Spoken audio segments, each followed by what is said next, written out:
अस्सलामुअलैकुम वरहमतुल्लाहि वबरकातुहू। नाज़रीन, मैं आपका मेज़बान हाफिज़ मोहम्मद फ़सीहुद्दीन मेदक और आप देख रहे हैं मेदक फास्ट न्यूज़। आइए डालते हैं आज की खबर पर एक नज़र।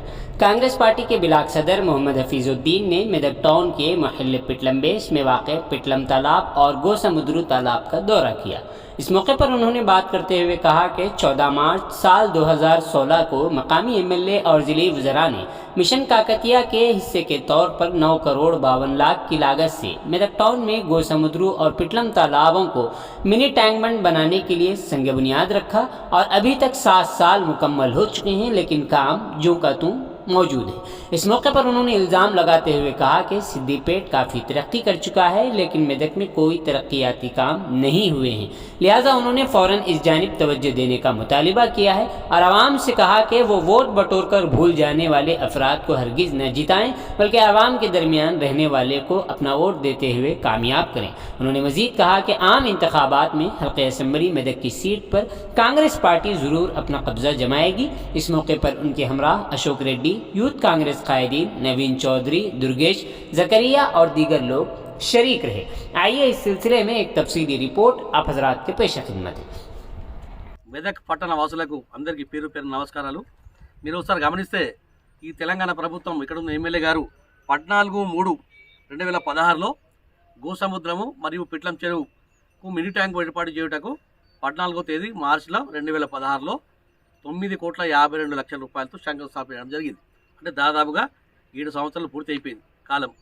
కానీ ఎక్కడ చేసిన గొంగ అక్కడ చూడండి, మీరు ఎటువంటి చూస్తే మీరు ఈ దాంట్లో అసంపూర్తిగా నిలబడి అసాంఘిక కార్యక్రమాలు జరిగి తాగుబోతులకు నీలం గడ్డకు మారింది।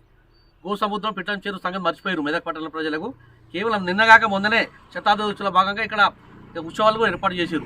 అయ్యా ఎమ్మెల్యే గారు, అమ్మ ఎమ్మెల్యే గారు, మెదక్ పట్టణ ప్రజలను కాంగ్రెస్ పార్టీ అడుగుతున్నాం, మీరు ఒకసారి గమనిస్తే సిద్దిపేట పట్టణంలో ఏర్పాటు చేసినటువంటి కొమ్మటి చెరువు ఈరోజు టోటల్గా పూర్తి అయిపోయి అది హైదరాబాద్ తర్వాత ట్యాంక్ బండ్ తర్వాత మినీ ట్యాంక్ బండ్ ఎట్లా ఏర్పడుతుందో ఆ విధంగా ఏర్పడుతుంది గోసముద్రం ఈరోజు।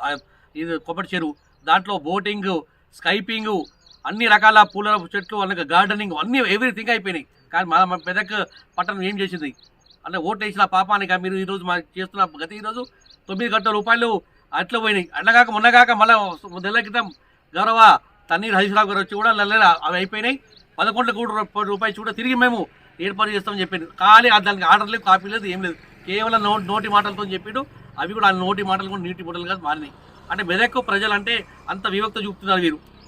ఏం లేదు, మెదక్లో గోసముద్రం మూడు ట్యాంక్ బండ్ చేస్తామని చెప్పారు। గోసముద్రం, పిట్లం చెరువు, అదేవిధంగా మా మల్లె చెరువు ఎక్కడ కూడా లేదు। ఎక్కడ కూడా చూడండి మీరు మెదక్ పరిస్థితి। తెలంగాణ ప్రజలారా, తెలంగాణ వచ్చిన తర్వాత ఇటువంటి ఏర్పాటు ఉందని చూడండి మీరు।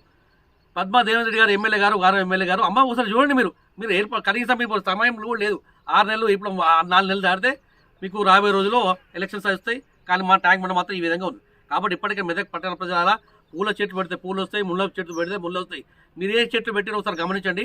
రాబోయే రోజుల్లో తప్పకుండా కాంగ్రెస్ పార్టీ 4-5 నెలల కాలంలో మళ్ళీ అధికారంకి వస్తుంది। వచ్చిన తర్వాత ఇవన్నీ అసంపూర్ణ పనులను ఏర్పాటు చేస్తాం। కాబట్టి ఇప్పటికైనా చెప్తున్నాం, మెదక్ ప్రజల దండం పెట్టి చెప్తున్నాం, అర్థం చేసుకోండి। మీరు 9 సంవత్సరాలు చాలా కాలం ఇచ్చిన వాళ్ళకు మీరు ముళ్ళు చెట్లు పెట్టకండి।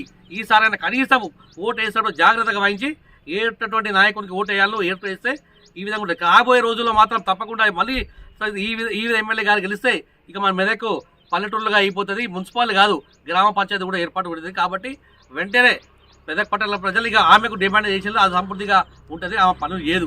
కాబట్టి మెదక్ ప్రజలకు ఒకటే కోరుతుంది, రాబోయే రోజుల్లో తప్పకుండా మంచి పనులు చేసే వారికి మీరు ఓటు వేసి గెలుచుకోవాలని కోరుతున్నాం।